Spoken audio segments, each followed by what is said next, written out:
Expulso Zinedine Zidane.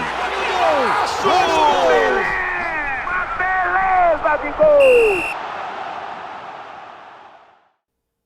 Olá pessoal, tudo bem? Eu sou o Paulo Briguet e este é o Brasil Sem Medo. Estamos aqui para mais um Além das Quatro Linhas, o seu programa de futebol no BSM. O futebol como ele é, sem lacração e sem mulher. E hoje com muita história para contar, não é verdade? Estamos aqui com nosso amigo, apresentador, comentarista, data center do futebol moderno, Daniel Duarte. Tudo bem, Daniel? Tudo bem, Briguet. Tudo na paz? Tranquilo, graças a Tá Deus. um pouco triste ainda pelo Fortaleza? Muito, mas já passou um pouquinho a dor. Vamos falar sobre isso. Certamente vamos falar sobre isso. Não é só alegria, né? Nunca. Senhor Luiz Batistella, o homem que bate com as duas pernas. Jornalista, cronista, apresentador, comentarista, pau para toda obra, assessor do Bernardo Kister. Você não pode deixar Nas horas vagas. nas horas vagas. Nas horas vagas. E flamenguista, né? Pois é. Sinto dizer, mas flamenguista também. Veio com essa indumentária justamente hoje. Tem um pouco de acidez aqui, né? Um pouco de acidez nessa escolha de camiseta, né? A vitória do Fluminense. Mas eu tava com o Fluminense, eu não ia torcer com o Boca. Verdade. Não ia torcer. Vamos falar ainda sobre isso hoje, viu? Vamos falar sobre isso. E agora, chamando direto das terras catarinenses, o nosso centroavante, o homem que joga enfiado entre os zagueiros, nosso professor, nosso comentarista, nosso especialista, Lucas Campos, entrando no campo do BSM. Tudo bem, Lucas? Tudo bom, Briguet? Tudo bom? Essa mesa espetacular do BSM, né? Sempre um prazer inenarrável estar com vós outros aqui. E já fazendo aquela provocação dinizista, né, cara? Eu sou Diniz, seleção brasileira, segue firme aí. Poxa, Falar nisso, saiu a convocação agora há pouco, vocês viram? saiu a convocação? Puxa vida, vamos dar em primeira Muito mão boa, aqui. achei boa a convocação. Maravilha, vamos dar em primeira mão aqui. É isso aí, pessoal. Começamos hoje e não podemos deixar de começar hoje com o grande vencedor desse final de semana. O Fluminense Futebol Clube. Olha só, vamos lá mostrar. Olha só o início da partida, a torcedora. Atenção, olha só a torcida do Boca Juniors. Aí o Fernando Diniz abraçando o seu pupilo.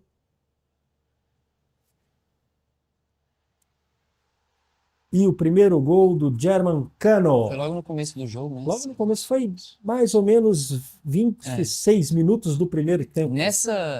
A essa altura do jogo aí, eu realmente já achava que, pronto, o Fluminense vai fazer 2 no primeiro tempo, vai ganhar tranquilo. Ia E passar, eu né? acho que daria pra ter ganhado tranquilo do Boca. Pois é. Mas, porque o Boca realmente não é um time que se apresenta bem, é um time sem ideia, sem proposta de jogo. Vamos falar a verdade, né? Não merecia ganhar do Palmeiras, né? Não merecia ganhar. Olha só, Não merecia. esse foi um chute bonito do lateral Muito bonito. Do Advíncula. Advíncula, o nome, ele é peruano, né? O Advíncula. Cara, sempre que fala de vínculo, eu imagino que é uma parte da fisionomia do corpo humano, assim. Cara, porra, É uma a parte time da anatomia, advíncula, da da anatomia, anatomia. desculpa. Da anatomia. Advíncula. Parece o nome do músico, Lacêmia né? advíncula. Ai, fraturei a advíncula. É. O Advíncula fez um belo gol, hein?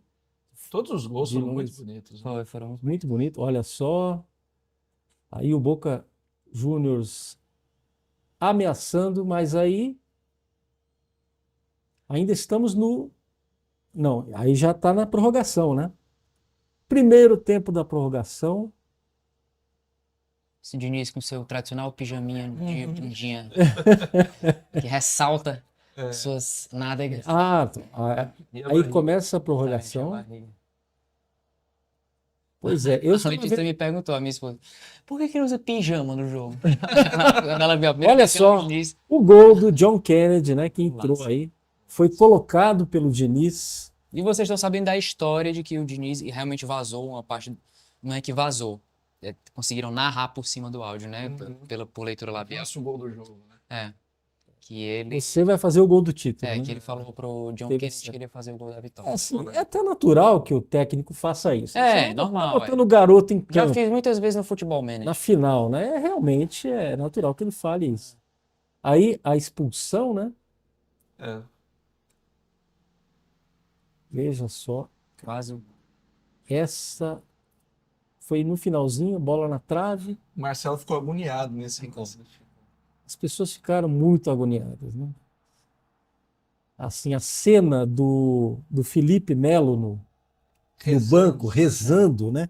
Depois chorando na comemoração, né? Quer dizer, o Pitbull chorou. O dia em que o Pitbull chorou. Olha só que festa bonita. O Maracanã lotado. Quando ele tirou o Marcelo e o Ganso, o que foi que vocês pensaram? A primeira coisa, eu pensei na hora, putz, cara, não era putz. Podia ter feito isso. É. É. Já fiquei com medo já. Mas Por que logo agora? Espera um pouco, cara. foi o Mas acabou mérito. que deu certo, né?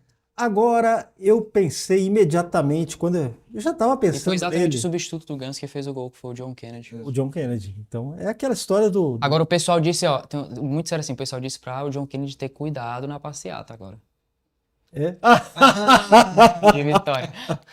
Ah, meu Deus, o pessoal adora, né? O gol foi forte como um tiro, né? Ah, meu Deus. Olha, eu fiquei pensando em outro personagem histórico, tá? Tem o John Kennedy aí que marcou, né? Sim. Marcou a história, né? Deixou o seu nome na história mais uma vez. Mas tem esse grande brasileiro, esse grande escritor brasileiro, esse grande torcedor do Fluminense, Nelson Rodrigues, o grande dramaturgo e cronista Nelson Rodrigues. Ele tem várias frases sobre o Fluminense, mas essa daqui é uma das mais bonitas. É: grandes são os outros, o Fluminense é enorme. E essa daqui: o Fla-Flu não tem começo, o Fla-Flu não tem fim. O Fla-Flu começou 40 minutos antes do nada.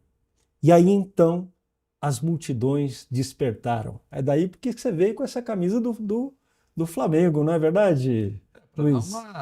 uma balanceada aí, né, na vitória do Flamengo. Que naquela foto ali mostra o Nelson Rodrigues ao lado do seu irmão mais velho, Mário Rodrigues Filho, que também era jornalista, também era um grande cronista, hein? Uhum. E cujo nome, porque ele foi um dos principais apoiadores da construção do Maracanã. Sim.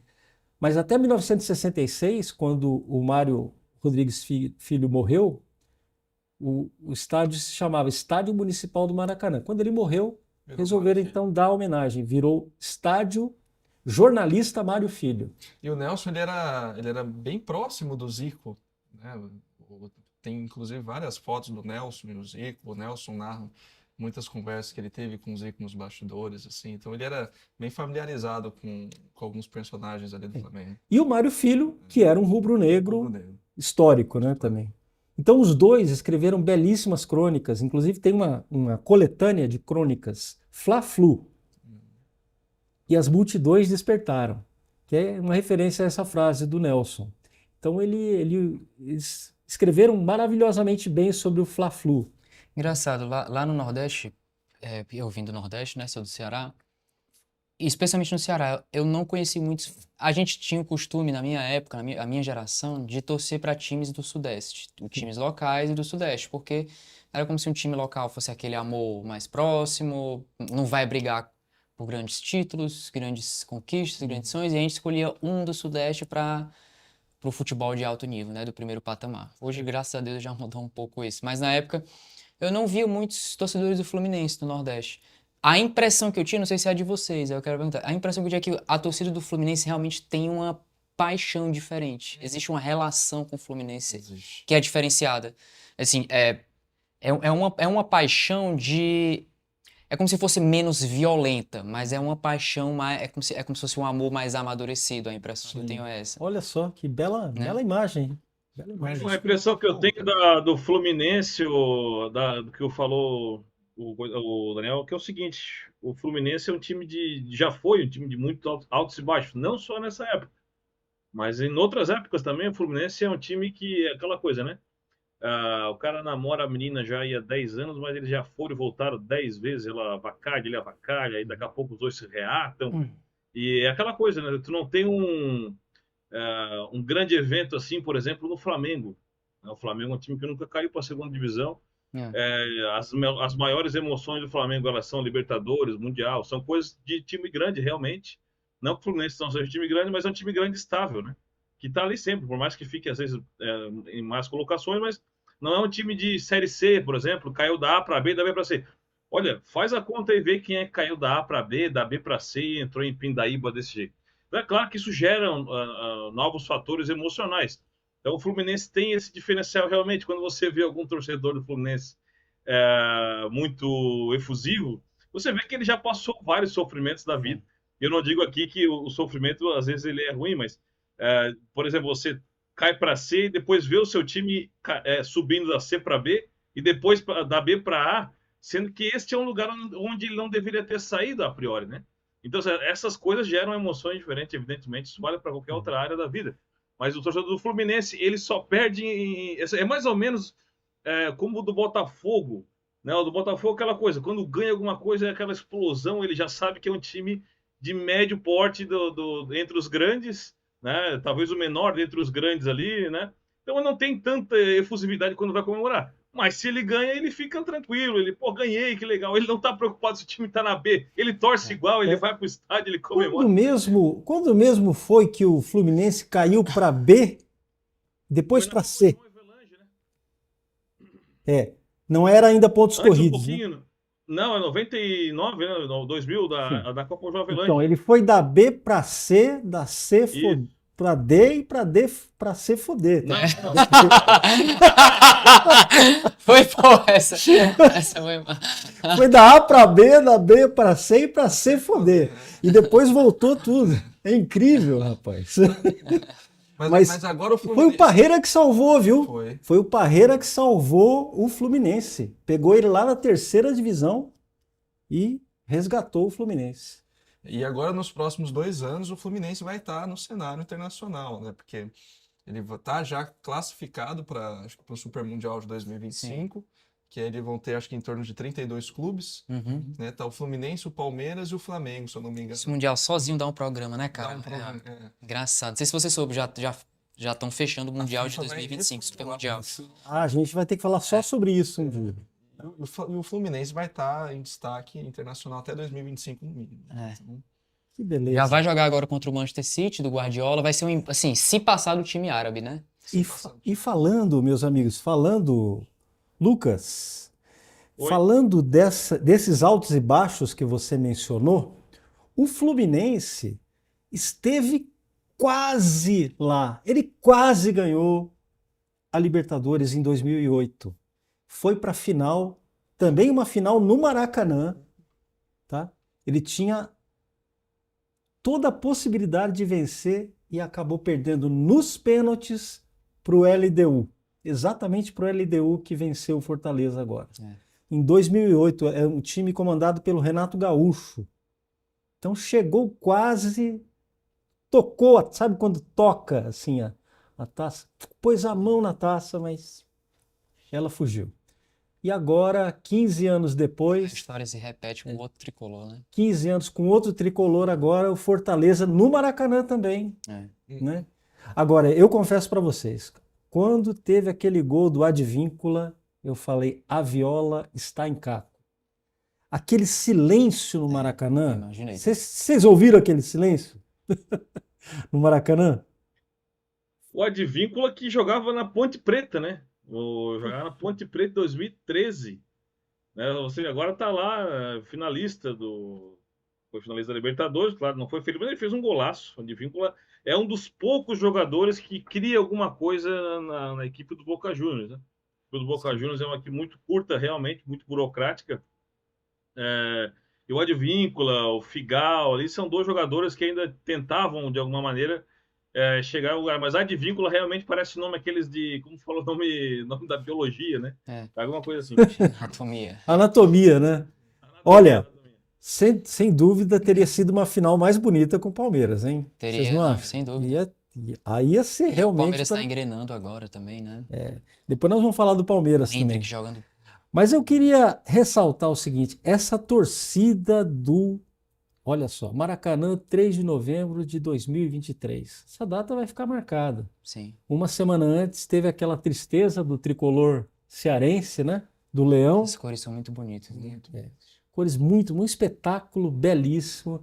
Eu tenho certeza que o Nelson Rodrigues ficaria muito emocionado, apesar de que vocês sabem que nos últimos 15 anos de vida, o Nelson Rodrigues, ele não via nada praticamente. Ele escrevia as crônicas só de ouvir, que ele era praticamente Na cego. visão.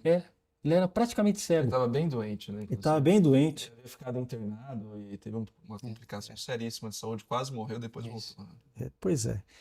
O Nelson, no dia 2 de dezembro de 1980, ele publicou a sua última crônica sobre o Fluminense.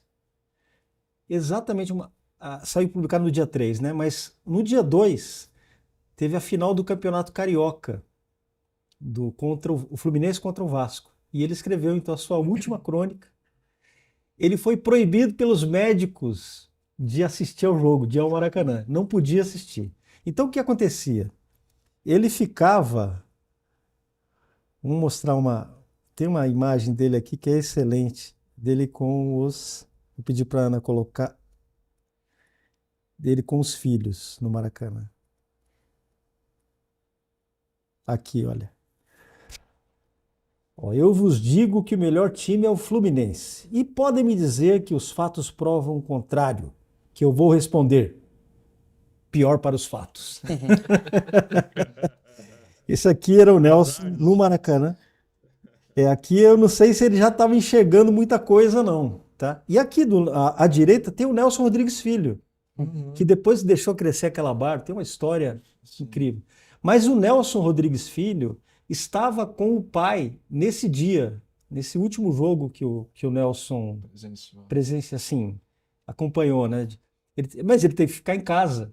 E o Nelsinho ficava ouvindo no rádio o jogo, ia contando mais ou menos para o pai no quarto: olha, pai, agora foi gol do Fluminense, o Edinho fez um gol.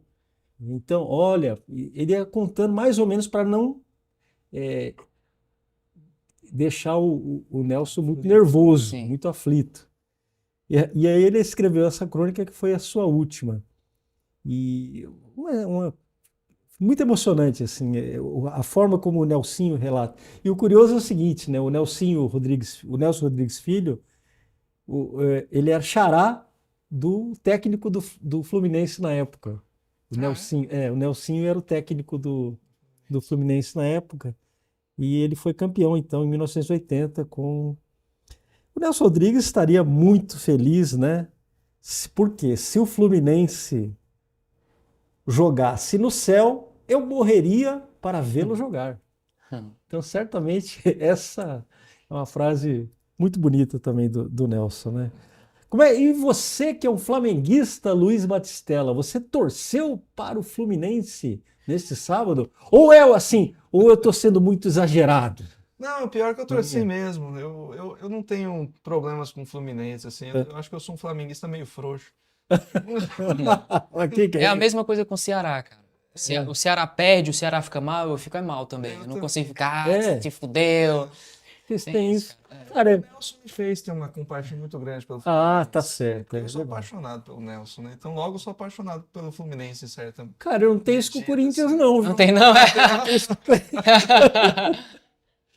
Mas eu vou contar depois a história do meu avô, tá? Depois eu conto a história do meu avô. Mas tem clubes assim que eu não... Por exemplo, Botafogo já não consigo encarar muito bem. Sim. Não consigo. Mas o Fluminense... Luiz, o Botafogo é uma equipe inexistente, então, né? o meu avô, ele era corintiano fanático. Meu avô foi juiz de futebol, inclusive. E ele era um corintiano fanático. Você não está ouvindo o Lucas, não, é? Voltou. Lucas? Não, acho que era o meu fone. Tá. Eu tava falando pro Luiz ali, que o Luiz, eu não sei quem tá preocupado com o Botafogo. O Botafogo é uma equipe inexistente. Desde 95, né? Não tem nada, não acontece nada com o Botafogo, só cai, fica ali e tal. Para corroborar a sua tese... Uma não equipe. Para corroborar a sua tese, Lucas Campos, eu vou mostrar aqui todos os campeões brasileiros da Libertadores da América. O Flamengo, que tem 3 títulos, 81, 2019 e 2022. O Grêmio, 1983, o time do Renato Gaúcho, né? 95 e 2017. Palmeiras, 99 com o Filipão. 2020 e 2021 com o Abel.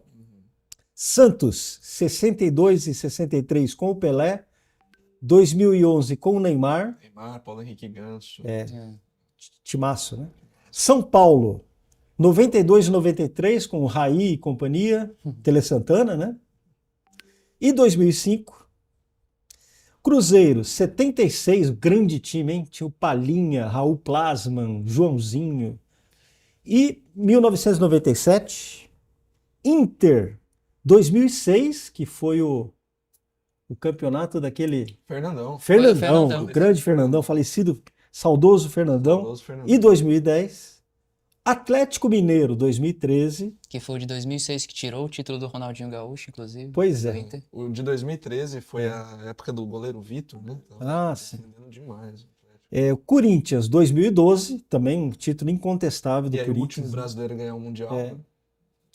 Vasco da Gama, 98.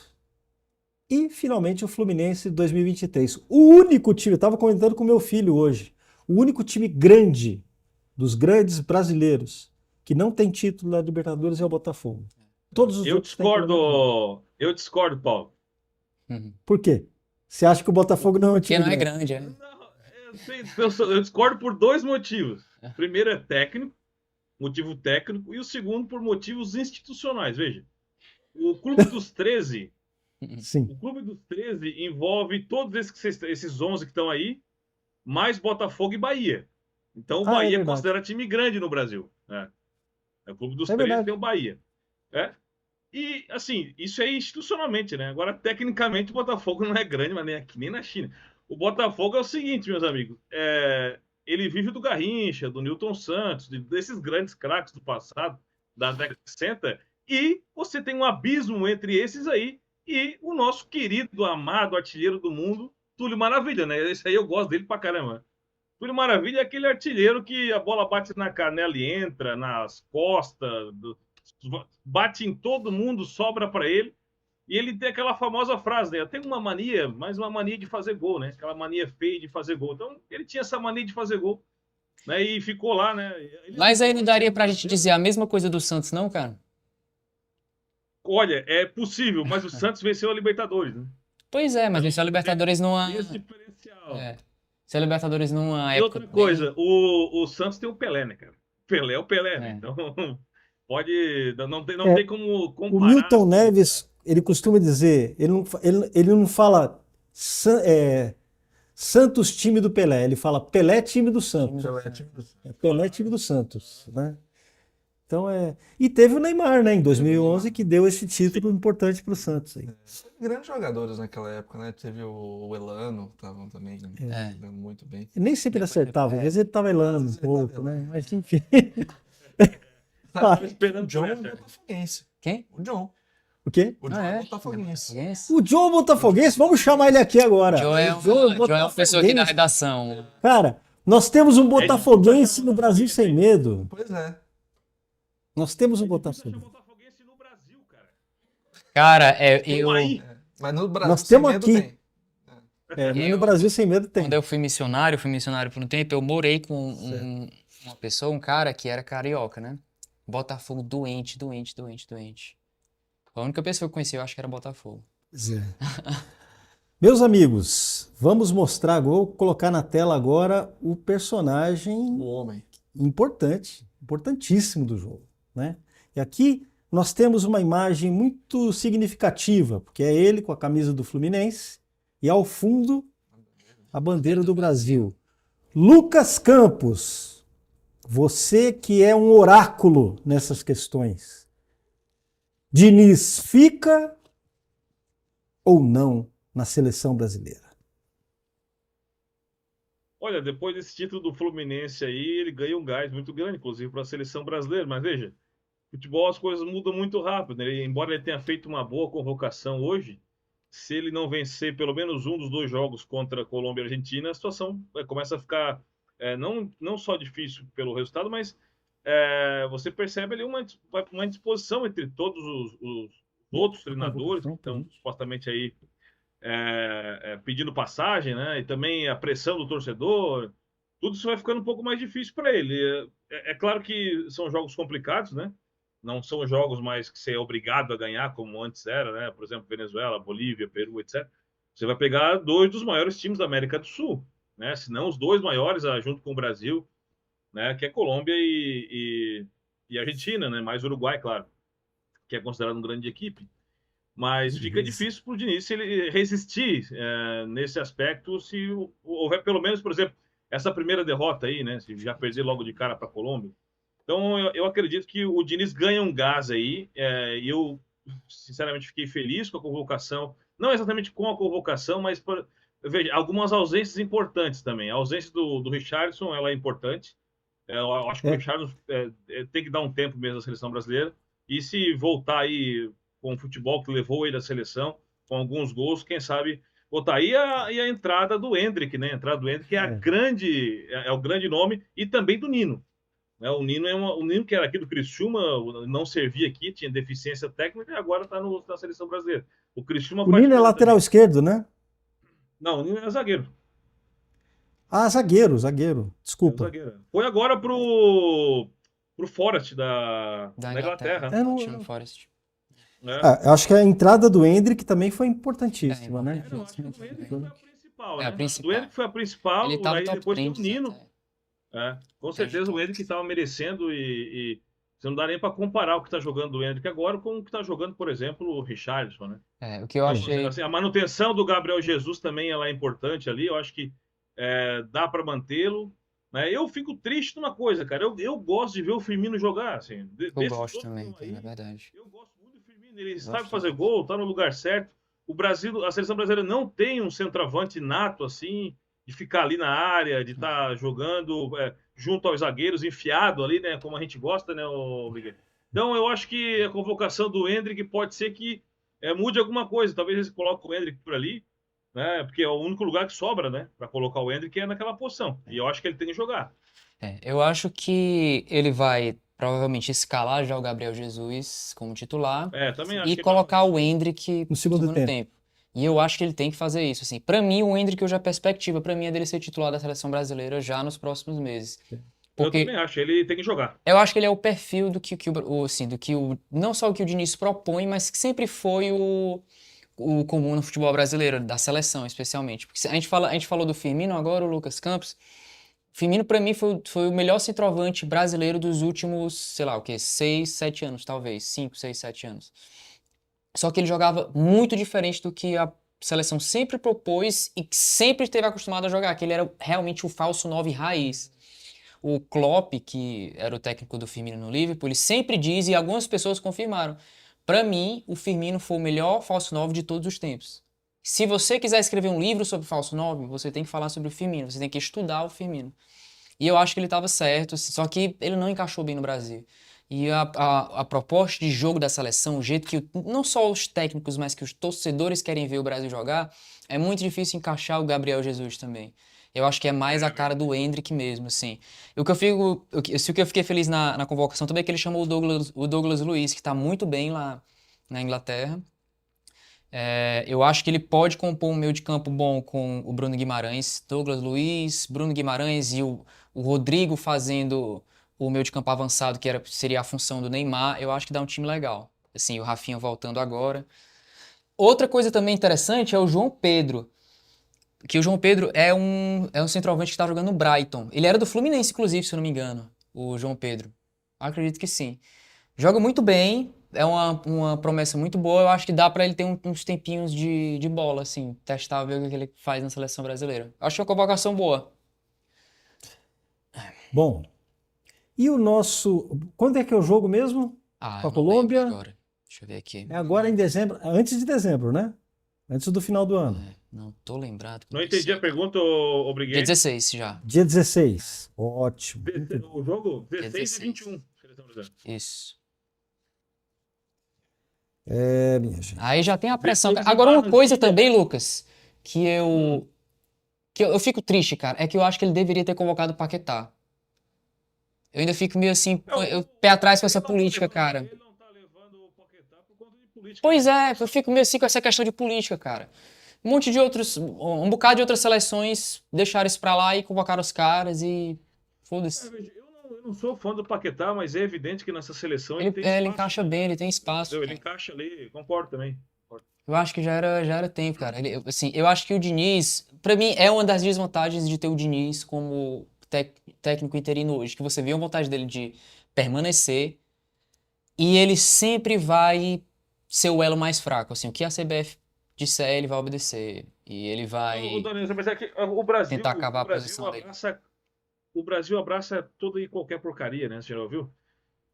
Tudo que acontece de ruim aqui veio importado de outro lugar e a gente acaba abraçando e deixando as coisas acontecer. Não, mas o que eu tô falando mesmo é de interferência mesmo. Ele é um técnico, do jeito que ele tá hoje, ele vai aceitar a interferência. Quem manda no time não é ele tá só administrando.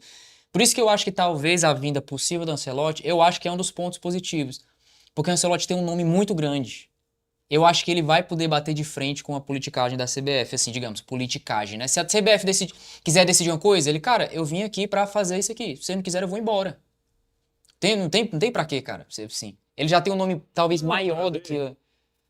Não, trazer o Ancelotti, sem dúvida, é por ele ter alguma. Assim, pelo menos a maior parte das decisões ser tomada por ele. Eu não digo Sim, todas, sim. porque você tem aqui no Brasil também os caciques que não vão permitir isso, mas a Ele não grande tem maioria relação das com os caciques decisões. também, cara. Ele não tá. É, claro. A maior parte das decisões o Ancelotti vai acabar tomando, É. e de fato isso não. Por exemplo, se ele quisesse o Paquetá, não ia haver problema nenhum, né? Sim. Da vontade dele ser corrompida, né? Isso. Meus amigos, eu sei que isso não é muito justo da minha parte, mas eu queria falar sobre o Palmeiras, cara, porque realmente o Campeonato Brasileiro embolou, não é verdade? Lucas Campos. Embolou. Embolou o Campeonato Brasileiro, muito embora o Fazer um Botafogo bolão aqui, tenha vocês dois jogos a menos, ainda acham que dá Botafogo? eu acho que dá Bragantino. Dá Bragantino? Pois é, tem o Bragantino. Não, eu tô falando sério também. Eu acho que é o segundo. É melhor. Veja, em pontos perdidos, eu vou colocar aqui a tabela para a gente ver. Olha, em pontos pior tabela do perdidos, É do Botafogo. o Botafogo está em primeiro, Palmeiras em dois segundo jogos e o a Bragantino em terceiro. Só que É. o Bragantino tem o mesmo, tem um ponto a menos que o Palmeiras, Isso. mas ele tem Um jogo a menos. um jogo a menos também. jogo a menos. Ou seja, se ele ganhar a próxima, ele já Isso. E o ultrapassa o Bragantino Palmeiras. pega o Botafogo ainda, Ainda pega o em Botafogo. casa. E hoje à noite tem Botafogo e Vasco. É um jogo decisivo Decisivo. com dois. Os dois. Vocês não Porque o acham que Vasco Palmeiras tem tá- um pouco mais de experiência? Olha o Vasco lá. Eu acho que tem, mas é porque eu acho que é porque o Bragantino tem um fator abusado. É um time que tá, assim, é aquele tipo de time que tá numa fase que você, cara, eu não sei o que esperar do Bragantino direito. Eu esperar alguém que rompe. E a tabela do Bragantino é melhor. Não só a tabela final do Bragantino. Os últimos jogos do Bragantino, se ele conseguir manter essa média aí até o final, as 3 últimas partidas do Bragantino não são partidas para você subir. Se fosse Série B para Série A, você sobe. Se for a Série A, você é campeão, cara. É sério, é uma tabela muito boa. E nesse meio tempo, você pega o Botafogo, que é um jogo de 6 pontos sempre, né? Então, a tabela do Bragantino tem que observar melhor. E o Palmeiras, claro, é o time que mais condição técnica tem, mais lastro tático. E tem o Hendrick boa fase, né? A gente não pode. E tem o Hendrick, né? De fato, é o melhor time para ganhar. Mas agora, olhando friamente aqui Agora, a tabela, é uma tabela importante. Agora, vamos comentar. Esse jogo da última quarta-feira. Briguei, você viu o segundo gol que ele fez? Me lembrou muito o gol do Messi, assim. Não sei, aliás, eu não tô lembrado agora se foi o segundo. Temos que aqui, fez. né, os lances. Não baixei porque. Não baixou? Não baixei por causa de direitos autorais. Né? Não Pá, sei como é que. louco, bicho. Então, temos esse Questões de segundo direitos gol. autorais. Aqui ele pegando a bola, depois, se eu não me engano, esse foi o primeiro gol dele. Ele recolhendo a bola, né? Tava perdendo de 3-0, né? Ele faz o primeiro, depois o segundo. Quer Isso. dizer, o Palmeiras, até os 38 minutos do segundo tempo, estava perdendo por 3-1. Quer dizer, um negócio impressionante essa virada. E as reclamações por parte do Botafogo, Lucas? Você acha que tem a ver? A arbitragem favoreceu o Palmeiras? Eu acho que teve. Ô, Briguei, claro, a gente sabe que teve alguma coisa, né? Mas é o seguinte, né? Mas não justifica também, né, 3 a 0 cara? o jogo. 3 a 0 o jogo, você toma uma pressão dessa, uma virada, é evidente que o time não pode ser campeão. Você vê que é a desgraça anunciada, né? E não adianta, cara. Você tá com 3 na frente. É. Como é que você consegue tomar 4 gols e depois ainda sair correndo reclamando da E arbitragem? perdeu o Claro, pênalti, perdeu. cara. E. Perder pênalti, o Tiquinho, que é o artilheiro do campeonato. Essas coisas só acontecem com quem vai perder campeonato, gente. E outra, né? Uma coisa importante, nós conversávamos no grupo ali, cara, o futebol ele sempre teve graça e faz parte do futebol, dessa alegoria toda do futebol, os erros da arbitragem. O VAR meio que veio para acabar com isso e não acabou. É a Ou seja, ciência, o né? O negócio VAR ficou foi a ruim, ciência não não correspondeu. deu jeito. É. Não correspondeu, tirou a graça que tinha. Porque uma coisa que nós conversávamos aí do Briguei. Vocês já pensaram o gol do Maradona contra a Inglaterra naquele Eu sempre final? penso nisso. Ser anulado. Não, isso aí, Eu- tem tantos eu outros, sempre né? penso Tem nisso. tantos outros. O VAR ia acabar com o negócio, né? Não ia ter mais. E outra, podia ser que errasse ainda, né? Não ia ter aquele problema todo, não achamos ali uma falha, o juiz no final dá a palavra dele. Mas, cara, qualquer coisa o VAR é chamado, ou eles chamam o árbitro ali. Sério, isso aí é uma coisa que prejudica muito o futebol. Eu não vejo nenhum ganho, nenhum. Eu tô falando sério. É zero o ganho do VAR no futebol. É zero, porque assim, ó. Eu acho que é zero, mas eu entendo. Não, é zero porque assim, o futebol tem uma coisa, que é a primeira coisa do futebol, né? Não adianta, você tem que mexer com a emoção. Aí a emoção, ela faz parte de um cenário muito maior. O torcedor tá ali para isso mesmo. Aí daqui a pouco o VAR disse uma coisa. Mas aquele outro VAR não prejudicou. Então, como é que é assim? Como é que a ciência então prejudica o cara? A emoção Olha, do cara, ele acaba com uma situação muito legal que é o futebol, que é o erro, a discussão, a condição humana. É complicado. Eu sou um inimigo do VAR por 3 razões. Primeiro, porque o futebol. Por várias razões. Por várias razões. Mas são três principais. A primeira é a seguinte: o futebol tem uma coisa chamada ritmo. Sabe que o time que está naquele ritmo, naquela empolgação, o VAR O problema acaba. maior com o VAR é esse. O meu problema maior com o VAR é porque ele para o futebol. Ele destrói o Ele ritmo para. do É o futebol. maior problema com o VAR. Né? Isso é terrível. Agora tem 2 outros motivos. Por que o futebol encanta dessa maneira as pessoas? Primeiro, porque ele é um jogo em que quase todos os lances dão errado. Já percebeu isso? Exatamente. Em quase todos os lances dão errado. Então o gol, ele é um momento que... O gol é o que está além das 4 linhas. Quando você passa da linha, é o gol. Entendeu? É um momento, assim, sagrado do futebol. Ele corrompe essa ideia. O VAR corrompe essa ideia. Né? Ele acaba apagando o gol, essa Ô, Briguet, grandeza do gol. Né? ô, Briguet, E terceira se coisa, VAR resolvesse desculpa. o VAR, o terceiro ponto, Lucas, é o seguinte: o futebol é tão encantador porque nem sempre o melhor ganha. E o VAR é uma tentativa, a meu ver, Esse era o meu ponto. uma tentativa, a meu ver, fracassada de tornar, Esfriar o essa sistema, natureza- né? Esfriar o sistema. Criar uma ordem. Criar uma ordem. modificar essa natureza do jogo, O entendeu? caos, né? É dar uma ordem devida ao caos. É isso que você Exatamente. Ô, Briguet, o VAR é o movimento revolucionário do futebol. Eu duvido alguém me provar o contrário. É sério, o VAR está tentando mudar a estrutura da realidade inteirinha. O futebol é feito de seres humanos, das suas condições humanas totais. Inclusive, Tem erro, tem dificuldade, o cara não consegue ver se estava impedido ou não. Tem hora que não dá mesmo, cara. e você tem razão, Lucas. Eu vou dizer por que você tem razão. Você sabe qual que era o nome do movimento revolucionário que a Dilma Rousseff integrava nos anos 60 e 70? VAR Palmares. É verdade, o VAR Palmares. VAR Palmares. Olha, eu entendo todos vocês. Eu acho que o argumento de vocês tem muito sentido. E o mundo ideal seria esse. Mas eu acho que o problema é o mesmo problema pelo qual foi... O mesmo problema foi o problema que confrontou São Francisco de Assis. Não sei se vocês lembram. Porque São Francisco de Assis, ele não queria criar uma ordem. Ele queria que as pessoas seguissem o evangelho como ele seguia. as pessoas que estavam seguindo ele, os seguidores dele. Mas a igreja insistiu, olha, infelizmente, o mundo não funciona assim, você tem que criar uma ordem. Não funciona desse jeito. E a grande dor, a grande tristeza dele foi porque o movimento franciscano, o franciscanismo, assim, foi reduzido na cabeça deles, institucionalizando. Só que realmente precisava ter virado uma ordem. Olha No só. final das contas, é isso. Pergunto a vocês, Luiz.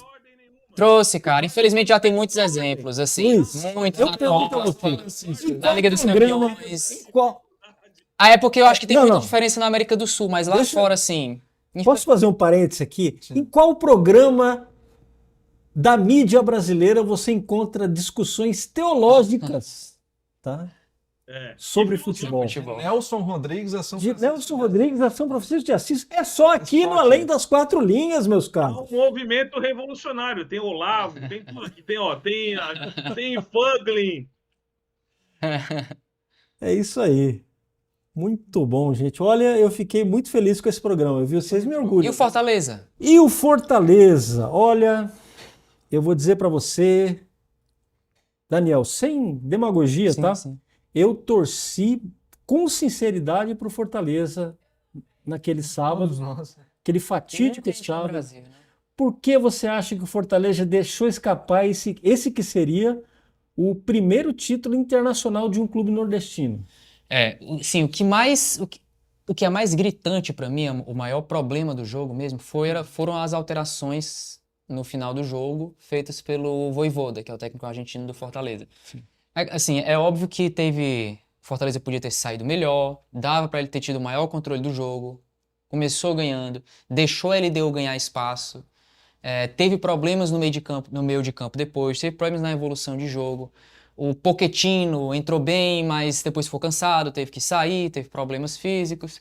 Teve uma série de questões. Eu acho que o Fortaleza já poderia ter ganhado antes do final do jogo. Mas o que realmente matou pra mim foram as substituições. Eu tava assistindo com alguns amigos e é impressionante. Ele fez uma alteração do Silvio Romero, que é o atacante titular do Fortaleza. Assim, pro nível do Fortaleza, é um bom goleador e o melhor batedor de pênalti do time. Ele tira o melhor batedor de pênalti do time e coloca um dos piores batedores de pênalti do time. E um centroavante que não tá do nível do Lucero. Eu confundi. É o Lucero, ele coloca o Romero. Tira o Lucero e o Romero. E ele coloca. E aí o que acontece? O Romero perde o pênalti. E era o pênalti que daria. Um dos pênaltis que daria. Ele entrou no final do segundo. Aliás, perdão, no final do primeiro tempo da prorrogação. Ou seja, era só ter jogado mais 15 minutos o Lucero. Cara, Era administrado, né? era só ter administrado. Fica aí, só fica em campo. Ah, você tá morrendo? Cara, só fica em campo. Era só isso. Só que ele troca, no final do primeiro tempo da prorrogação, troca o Lucero pelo Romero, perde o melhor batedor de pênalti do time, o time quase indo pros pênaltis. Assim, eu acho que foi uma atitude desesperada de talvez conseguir o gol. Eu acho que ele não acreditava que o goleiro do Fortaleza fosse defender tantas bolas quanto defendeu. Ou que o Fortaleza, em geral, não fosse bater bem, mas acabou que ficou realmente pau a pau. O Fortaleza podia ter ganhado da LDU nos pênaltis, se não fosse o pênalti perdido pelo Romero e pelo Pedro Augusto, né? E assim, cara, quando o Romero foi bater, eu olhei pro meu amigo, cara, foi o que a gente falou, ele vai perder o pênalti, e dito e feito. E é aquelas coisas, Briguet, é engraçado como funcionam as coisas da vida, né? Assim, tem coisas que a proximidade cega. É o que acontece muitas vezes com o técnico. Você tá fora, coisas que você enxerga, você tá perto, você se cega, você não consegue mais enxergar. É verdade. E foi generalizado assim, cara, pra que ele fez essa substituição? E foi por causa de um pênalti. É um negócio tão triste. Você realmente, uma história ser mudada por causa de um detalhe, um pequeno detalhe. E o futebol é isso, a gente tava falando sobre isso agora. Mais ou menos o que aconteceu com o Futebol é um Brasil e detalhe. Bélgica, né? Isso. Também. Mano, Tá saindo um pouquinho, né? E assim, foi uma perdão. foi uma questão de detalhe, assim, mero detalhe. O Fortaleza, a LDU fez o trabalho dela, parou o jogo, catimbou a Letícia, minha esposa estava assistindo comigo também. Ela disse: esse cara não joga futebol, não, é? Que é isso, assim? Fez o trabalho deles, cara. Então, mas E a LDU é um time cascudo, né, cara? o futebol não é só o futebol, né? Tem isso, né? Tem O isso. futebol não é só o futebol. Não é só o futebol. São esses elementos assim que Isso. entram, que estão além das quatro linhas mesmo, né? Você viu o jogo, Lucas? Eu vi, esse era o elemento que eu ia trazer para o debate. O Duran falou dos detalhes, sim, esse é um detalhe importante. A LDU tem muito mais lastro sul-americano do que Muito mais, do que é. Fortaleza, né? Ganhou em 2008 a A Libertadores. Libertadores 2008, o Fluminense, um jogo, né, que a Libertadores era em 2 jogos, né? Acho que foi 4-2 e 3-1, foi 5-5 no final, né, dos dois tempos. Então, é uma equipe cascuda, sempre chega, tem grandes jogadores. É um time, como vocês falaram, é um time catimbeiro. Uhum. Isso aí, na hora da decisão, realmente pesa demais. Você vê o jogo 1-1 e o domínio da posse de bola do Fortaleza, principalmente no primeiro tempo. Depois ele deu segurando o jogo, amarrando para cá, amarrando para lá, não deixando o Fortaleza se criar muito, mas também não criava. Que esse é um dos grandes aspectos do futebol sul-americano.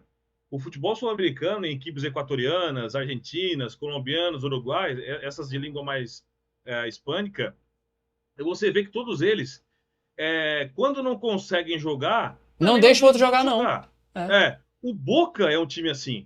O Boca é um time de qualidade duvidosa, esse ano do Boca, qualidade extremamente duvidosa. Que não merecia ter chegado nem na semifinal. Que não merecia, exatamente, mas que chegou até lá com esse merecimento nesse elemento. Os caras realmente catimbaram a competição inteira, arrumaram confusão, 1-1, 0-0 e pênalti. Essas coisas é para time que está acostumado, é para time que tem história, não é de fato para o Fortaleza. É evidente que o Fortaleza poderia ganhar, fez um bom jogo, uma excelente competição, mas detalhes como esse, numa final de campeonato sul-americano, isso faz toda a diferença para qualquer time. Pode ter certeza disso.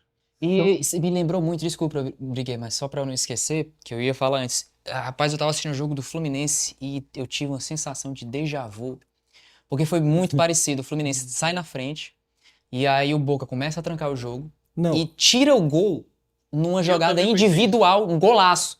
Eu disse, cara, não é possível. A mesma coisa aconteceu, porque o gol da LDU foi um golaço de jogada individual, tirou o coelho da cartola, assim. Foi um jogador só que resolveu. Você falou, ia se repetir o sábado. Vai se repetir, eu disse, cara.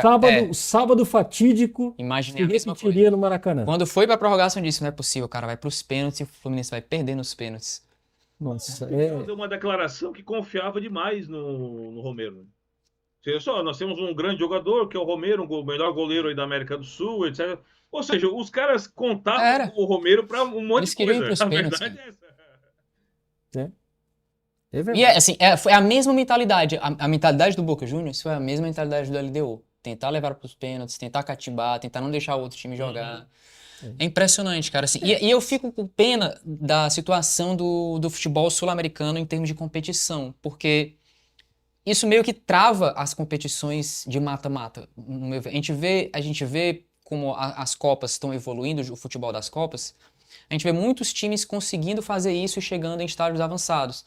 Aí a gente às vezes fala, pô, o futebol tá feio da Copa e tal. Por quê? Porque quando você chega em estágios de mata-mata, claro, o time que não é tão forte, ele vai se fechar. E existe um mecanismo no futebol que travam o jogo. Marrocos fez essa Copa, aí fez Croácia essa Copa também. Em outras Copas, a Suíça fez. E tá, assim, se tem hoje muito mais mecanismos para travar o jogo do que se tinha de conhecimento antigamente. Então, o futebol sul-americano, o brasileiro, para mim, na minha percepção, já está muito mais adiantado, o futebol brasileiro, em termos de qualidade técnica dos jogadores, qualidade tática dos técnicos, dos treinadores, experiência tática. E aí, quando eles chegam na Libertadores, os outros times têm que ter essa proposta de jogo. Os argentinos falam isso. Os comentários da Argentina falam, cara, o Brasil dominou a América do Sul, a América Latina, vão continuar ganhando agora as Libertadores para sempre, porque só tem brasileiro ganhando Libertadores. E aí a resposta dos outros times é essa, é o antijogo, né? Mas para ganhar a Libertadores, você precisa passar por muitas dores. A verdade é essa. Se libertar das dores. Se libertar das dores. E vamos terminar com uma frase do nosso querido Nelson Rodrigues, que eu acho que vale também para o Fortaleza. Porque o Fortaleza também é um tricolor, também é um time corajoso, um time que chegou até o palco do estádio Mário Rodrigues Filho. Aliás, o Nelson Rodrigues, ele não falava Maracanã, falava estádio Mário Filho. Um estádio Mário Filho, seu querido irmão Mário Filho. Uma torcida não vale a pena pela sua expressão numérica. Ela vive e influi no destino das batalhas pela força do sentimento.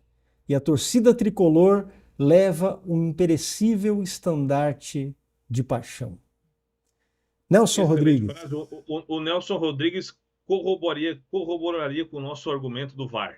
Ele também entende. É isso aí. Provavelmente. Provavelmente. Eu fiquei imaginando, Lucas, a crônica Luiz Batistella, que ele escreveria Nossa, sobre essa conquista. Até vou tentar imaginar o que ele escreveria. Talvez saia alguma coisa aí nos próximos dias. Por favor. O que será? Vamos entrevistar o Nelson. Vamos tentar entrevistar o Nelson Rodrigues sobre essa conquista do Fluminense.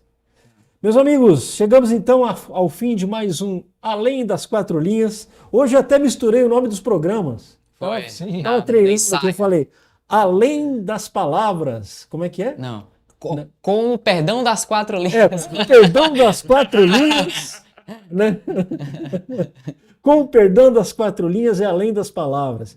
Mas esse não. Esse é o Além das 4 Linhas, o seu programa de futebol no BSM, o futebol como ele é, sem lacração e sem mulher. Mas tem aquele videozinho pra gente encerrar aqui? Tem sim, Ana. Ana, Videozinho? passa por favor. Aqui, isso. Y ahí va Canallas en esta.